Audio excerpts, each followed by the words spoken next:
Bonjour mesdames et messieurs, bienvenue à cette nouvelle édition de la MRC en bref. Je suis en compagnie de Sébastien Dassou, votre préfet de la MRC, pour vous résumer la séance d'hier du 22 mars 2023. Bonjour Sébastien. Bonjour.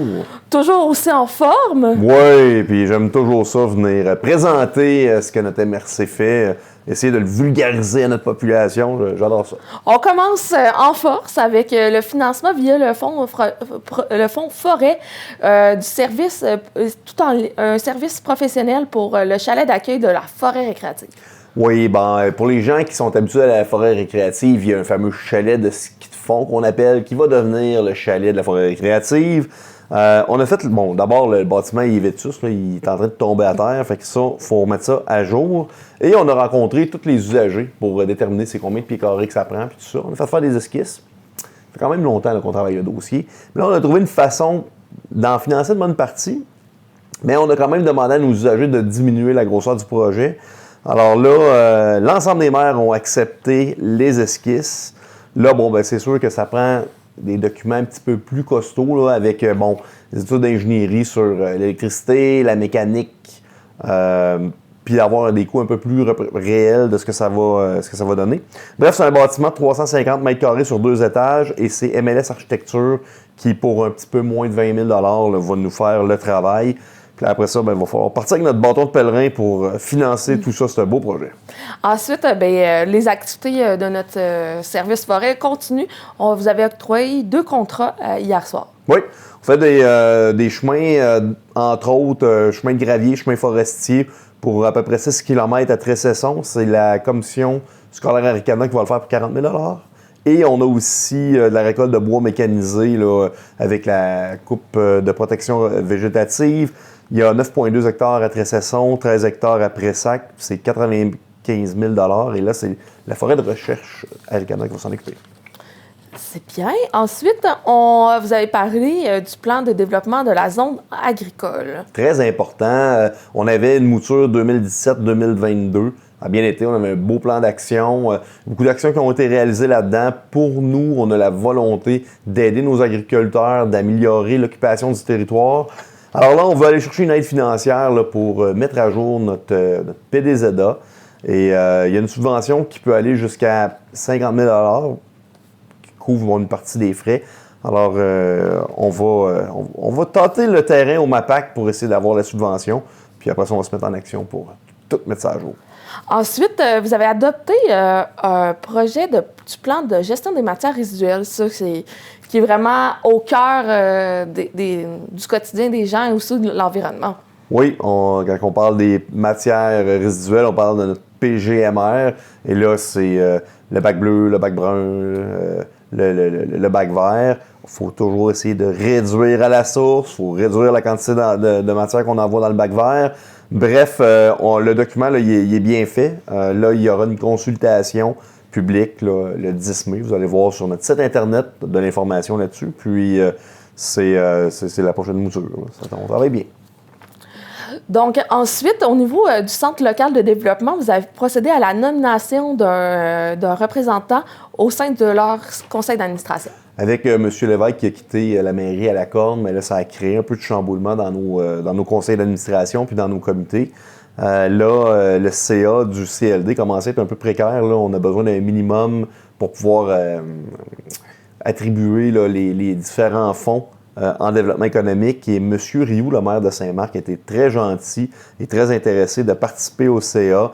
Alors, on va compléter le mandat, puis après ça, on pourra retourner en nomination là, suite à l'AGA du CLD. Au niveau de notre développement local, vous avez octroyé un financement pour un projet de plan de sensibilisation et d'amélioration de la sécurité nautique.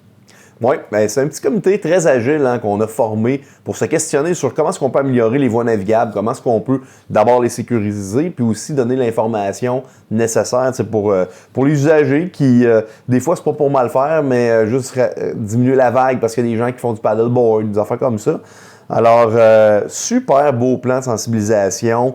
On va prendre 25 000 $ dans les grands projets, puis ça devrait tout se faire là, pour la prochaine saison. Ça s'en vient vite. Là, le printemps est lancé. Alors, des nouvelles bouées, des panneaux, puis des petits pamphlets. Je pense que tu vas avoir travaillé là-dessus. Ensuite, un projet qui prend beaucoup qu'on met beaucoup de jus de bras dessus, c'est l'accueil de la cohorte d'étudiantes, d'infirmières, d'infirmiers qui arrive au mois de mai prochain. 15 familles, 52 nouveaux arrivants, c'est sans précédent. Oui, la MRC met du temps, on met du temps en communication, en organisation, mais il y a une superbe équipe qui travaille. Le CISAT met beaucoup d'énergie aussi. Il a fallu trouver des logements, ça s'est réglé. Faut trouver des plus gros équipements là, comme des tables, des divans. Ça aussi, c'est une portion qu'on est en train de planifier avec un entrepôt de la ville d'Amos. Mais la MRC s'est impliquée beaucoup au niveau de l'accueil et des communications. Puis ça implique aussi avec la petite boutique qui, elle, la petite boutique va venir faire des espèces de trousseaux, des boîtes indépendantes pour chacune des familles en fonction de l'âge des enfants et des besoins en linge, mais aussi en ustensiles, premier trousseau, là, des rideaux, de la laiterie. Alors, très, très heureux que les maires aient décidé de sortir 12 000 pour donner un coup de main, 4 000 à la petite boutique, puis 8 000 communication et pour l'accueil. Donc, si vous avez des meubles ou des petits équipements de cuisine à usager, on vous invite à suivre notre page Facebook pour connaître les points de dépôt, pour que tous ensemble, on offre un accueil chaleureux comme il se doit à cette délégation qui va venir nous aider à offrir des meilleurs soins de santé à notre population. Puis tu sais, il arrive à fin mai. Là, ça, c'est la deuxième cohorte. Il va y avoir une troisième cohorte. On sait que dans les 5-6 prochaines années, le CISAT va avoir besoin d'infirmières et d'infirmiers, surtout dans notre MRC. Alors, si c'est un succès, ça va être plus facile d'en accueillir d'autres par la suite. Exactement. Ensuite, vous avez appuyé le projet d'agrandissement de la Maison du Boulon-Blanc. Ben oui, un projet que moi, il est sorti un peu de nulle part. Le président, M. François Sille, est venu me voir avec des esquisses de comment est-ce qu'il voyait ça, là, un agrandissement. C'est pas pour bonifier les services, c'est pour améliorer les services. Présentement, il y a 3 chambres pour les usagers, les gens qui sont en fin de vie. Puis là, il veut faire 3 nouvelles chambres, mais adaptées avec des salles de bain attenantes. C'est un beau projet d'à peu près 1,5 million. Là, ce qu'il nous demande, c'est pouvez-vous nous donner un coup de main en faisant des lettres d'appui? On va aller chercher de l'argent au gouvernement, on va tâter, parce qu'il n'y a pas comme de programme pour ça, mais on sait que c'est extrêmement important pour notre communauté. Alors, si M. Sills est capable d'aller chercher une bonne partie du financement, on sait qu'il y aura du financement populaire qui va être demandé par la suite, mais c'est un projet qui est essentiel pour notre communauté. Tout à fait. Ensuite, un petit changement au niveau des horaires d'ouverture des bureaux administratifs de la MRC. Oui, les bureaux administratifs de la MRC, l'été, en période estivale, on ferme déjà le vendredi après-midi. Alors là, ce qui est proposé par notre administration, c'est vraiment que la porte soit fermée à partir de 12h30 le vendredi.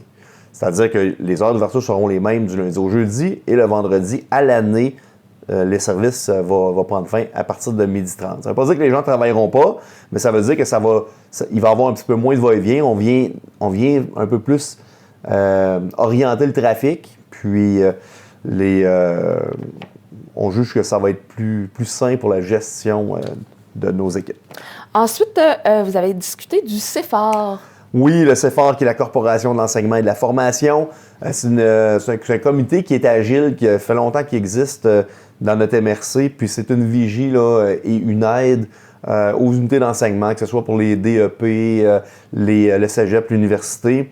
Comment est-ce qu'on peut, quand est venu le temps d'avoir le nouveau DEC en pharmacie, le CEFAR s'est penché sur des solutions, puis comment est-ce qu'on pouvait aider. Ils ont approché Christine Meunier, notre directrice générale de la MRC, pour siéger sur le comité. Puis pour moi, c'est essentiel là, qu'on ait une personne administrative qui puisse transférer l'information, puis nous dire ce qui s'en vient, puis pour qu'on soit un pas en avant, puis qu'on puisse donner un coup de main autant politique qu'administratif. Ensuite, Max Plus, un service essentiel pour notre population au niveau du transport, il y a eu d'augmentation de frais d'abonnement. Oui, puis c'est simple, hein? Il n'y a pas eu d'augmentation depuis 2009. Là, on veut favoriser que les gens achètent leur carte directement sur Internet. Ça a des frais supplémentaires. Alors, juste pour couvrir les frais, là, la passe individuelle va passer de 10 à 12 annuels.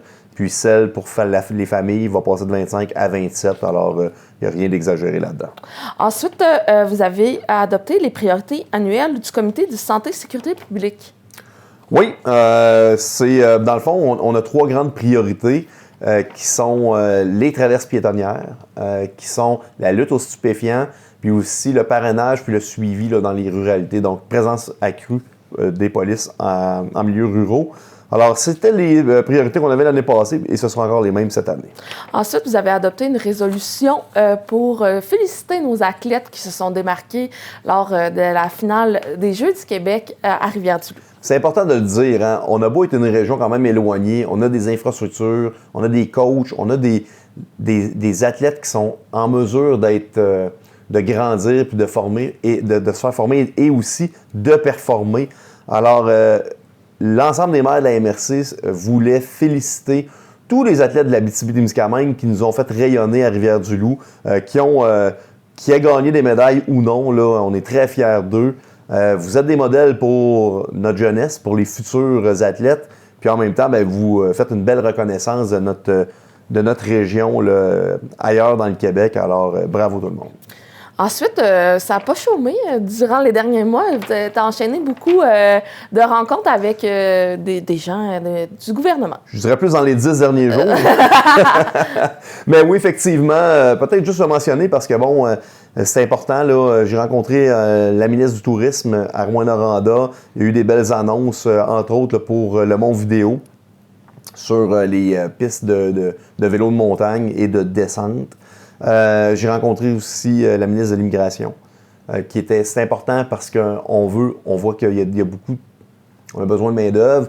L'immigration est une des solutions, c'est pas la solution, mais si on veut être en mesure de faire des sélections de CV ou de gens qui provenaient de l'externe, ça nous prend une espèce d'Abitibi-Témiscamingue international, un peu comme qu'il y a à Montréal, un peu comme qu'il y a à Québec.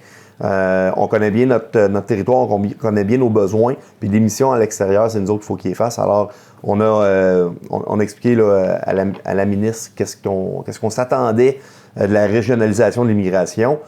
J'ai aussi rencontré la ministre de l'Emploi, vraiment gentille. On a eu l'occasion de souper ensemble. Elle, tu sais, le ministère de l'Emploi n'est pas où ce qu'il était il y a 15 ans quand le taux de chômage était plus élevé. Hein. Alors, à l'époque, c'était créer des emplois. Là, il faut continuer de créer des emplois, mais c'est pas l'objectif premier de créer des emplois, c'est de combler les emplois qui sont disponibles. Alors, tu sais, l'administration est un peu chamboulée, virée à l'envers, parce que leurs spécialités d'hier, c'est plus ce qu'ils doivent travailler pour demain. Bref, c'était bien intéressant. Moi, j'ai récidivé en disant qu'il faut trouver un moyen de ramener les gens de 65 ans et plus sur le travail. C'est des gens qui ont de l'expérience, c'est des gens qui veulent se dégourdir, c'est des gens qui veulent être actifs, mais c'est des gens qui ne veulent pas tout donner leur argent à l'impôt. Alors, ça, c'est quelque chose qui pourrait être fait. Là. Moi, je verrais un programme, là, 5 ans, là, on peut-tu se donner une chance? Là? Bref, j'espère que le message a passé. Puis j'ai rencontré aussi d'autres personnes, entre autres le PDG de la Société immobilière du Québec, la SHQ, pour parler d'habitation. Je trouvais ça important là, de souligner les problématiques qu'on vit. Là. Pourquoi qu'on a de la misère à construire des unités, que ce soit social, accès logis, privé, des résidences pour nos unités d'enseignement. J'ai vraiment là, un monsieur très, très gentil, nouvellement en poste, très dynamique, comprend qu'il y a des problèmes administratifs, puis sérieusement, ça a été une super belle rencontre. Maintenant, j'espère qu'il va y avoir des changements qui vont être palpables dans les programmes. Puis j'ai aussi rencontré, tu sais, on parle beaucoup des PFAS. Oui. Les PFAS qui sont des molécules qui proviennent des antiadhésifs, qui proviennent un peu des plastiques. Ça, il y a eu une grande polémique aux États-Unis. Là, ils ont parti d'une norme de 200 nanogrammes à moins de 1 nanogramme. Moi, j'ai rencontré Luc Boileau, qui est le chef de la santé publique et le microbiologiste en chef du gouvernement. Puis ils nous ont expliqué que, oui, c'est inquiétant. Il faut les tracer, les reconnaître. Il y en a à peu près 400 dans l'environnement. Présentement, il en analyse une quarantaine. C'est très embryonnaire. Ils savent aussi que c'est difficile à sortir de l'eau. Alors, l'eau transporte ces contaminants éternels-là. C'est des traces, c'est vraiment des traces. On ne veut pas se réveiller dans 200 ans et qu'on ait un problème sous les bras. Mais là, à la base, là, il faut que les laboratoires d'expertise soient en mesure de faire les analyses. Là, il y a un laboratoire au Québec qui est capable d'analyser les PFAS. La technique est complexe, c'est difficile. On ne peut pas demander à tout le monde de faire des analyses là-dessus. Sachez que le gouvernement du Québec sont vraiment à l'affût. Inquiétez-vous pas trop avec ça, on n'en génère pas de PFAS au Québec. Mais ce que je peux vous dire, par exemple, c'est que oui, il y en a peut-être un peu dans l'eau, mais il y en a dans les aliments, il y en a dans la nourriture qu'on cuisine, puis il y en a dans l'air, puis il y en a... Fait que tu sais, il y a beaucoup de connaissances à aller acquérir là-dedans. Sur ce grand résumé de tes rencontres, ce blitz de rencontres, je te remercie, Sébastien, d'avoir vulgarisé encore une fois la politique municipale pour nous. Ben, c'est ça l'objectif. Hein. Si les gens veulent s'intéresser à la chose politique, ben, il faut qu'ils la comprennent. Puis des fois, c'est complexe, alors on essaie de vulgariser au mieux possible. On se retrouve le mois prochain. Et à vous, à la maison, je vous invite à suivre notre page Facebook pour suivre toutes les actualités de votre MRC. En bref.